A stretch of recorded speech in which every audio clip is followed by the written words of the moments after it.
प्यारे बच्चों, nuclear forces are the strongest forces. इसको समझने कैसे स्ट्रॉन्गेस्ट है, इसको समझने के लिए हम एक ज्वाइंट फैमिली का एग्जांपल लेके चलते हैं, जिसमें एक बच्चा है, चाचा जी हैं, पिताजी हैं, दादाजी और सारे लोग भी हैं, लेकिन एग्जांपल के लिए तीनों चारों को हम कंसिडर कर रहे हैं।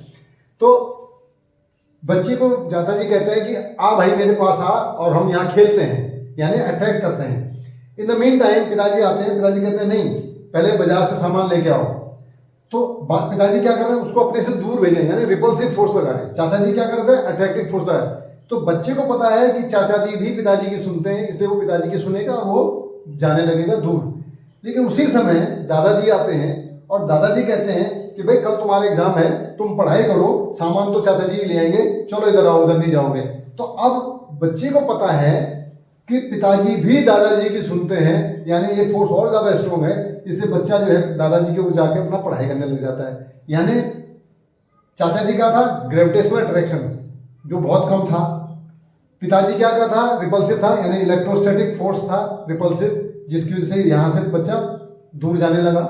लेकिन उसी समय पिताजी दादाजी जब आए तो दादाजी का क्या है, न्यूक्लियर फोर्स है, द स्ट्रॉन्गेस्ट। तो उन्होंने देखा कि भाई ये फोर्स तो इससे भी ज्यादा स्ट्रॉन्ग है, तो बच्चा इस तरफ आने लगा, अट्रैक्टिव फोर्स होने लगा।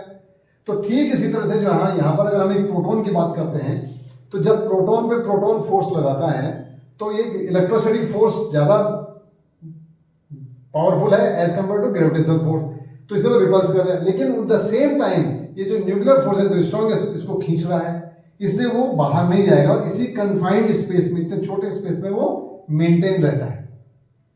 तो ये सारे के सारे जो न्यूट्रॉन में कोई इश्यू नहीं है, क्योंकि ग्रेविटेशनल फोर्स लगेगा, वो भी अट्रैक्टिव है, और न्यूक्लियर फोर्स भी अट्रैक्टिव है, वो भी रहेगा। न्यूट्रॉन टू प्रोटॉन में क्या है, ग्रेविटेशनल फोर्स अट्रैक्शन होगा, और साथ में ये न्यूक्लियर फोर्स अट्रैक्टिव है, इसलिए वहां भी कोई इश्यू नहीं। मेन इश्यू था electrostatic force proton to proton में और न्यूक्लियर फोर्स। तो इसमें चूंकि ये फोर्स ज्यादा स्ट्रॉन्ग है न्यूक्लियर वाला, इसलिए वो स्टिल यहाँ कंफाइंड रहता है। ये जो न्यूक्लियर फोर्सेज है, they are very short range force, यानी ये फर्मी में डिस्टेंस है, इंटर न्यूक्लियॉन्स के जो बीच का डिस्टेंस है वो फर्मी में है। तो जब ये मैक्सिमम जो है 1 फर्मी के आसपास सबसे ज्यादा होता है, और ये अट्रैक्टिव है, और जैसे जैसे ये डिस्टेंस बढ़ेगी, यानी 7 to 8 फर्मी पे आते आते जो है ये कंप्लीटली जो है न्यूक्लियर फोर्सेस सीज हो जाते हैं।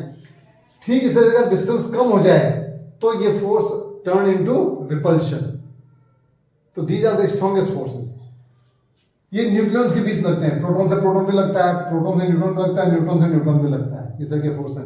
अब इसका ओरिजिन कहां से आता है, ये फोर्स इतना स्ट्रॉन्ग है, भाई एनर्जी तो चाहिए होगी ना, किसी को अगर फोर्स लगाना है तो उसको बिना, जब तक उसके अंदर एनर्जी नहीं होगी फोर्स नहीं लगा सकता हो। तो फोर्स कहां से आती है, वो आती है बाइंडिंग एनर्जी से।